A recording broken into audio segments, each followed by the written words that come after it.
В один из дней Шармейн, как обычно, вывела питомца на прогулку. Пёс радостно бегал, пока не добежал до водосточной трубы.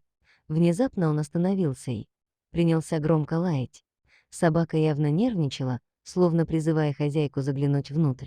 Удивленная поведением питомца, женщина приблизилась и вдруг услышала странный звук.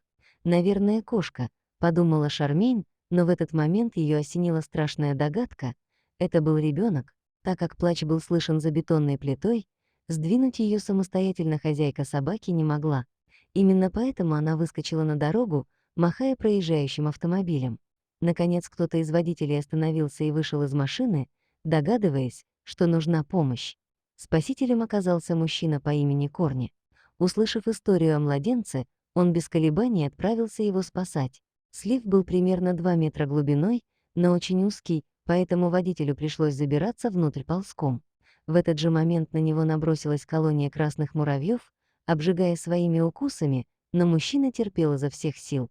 Увидев малышку, он сделал несколько снимков, понимая, что с находкой должна разбираться полиция, а потом вытащил кроху из водостока. Новорожденная была немедленно доставлена в больницу. Врачи обнаружили, что у нее респираторные проблемы и переохлаждение, но в целом это оказалась здоровая девочка. Было непонятно, как Грейс Эйприл, так назвали малютку, очутилась за бетонной плитой, ведь недавно родившая женщина вряд ли могла сама сдвинуть такую тяжесть с места. По словам врачей, девчушка поправляется и набирается сил, а полиция занимается поисками преступников, бросивших новорожденную. Но за спасение крохи следует благодарить, прежде всего, замечательную собаку, ведь именно она услышала плач малютки.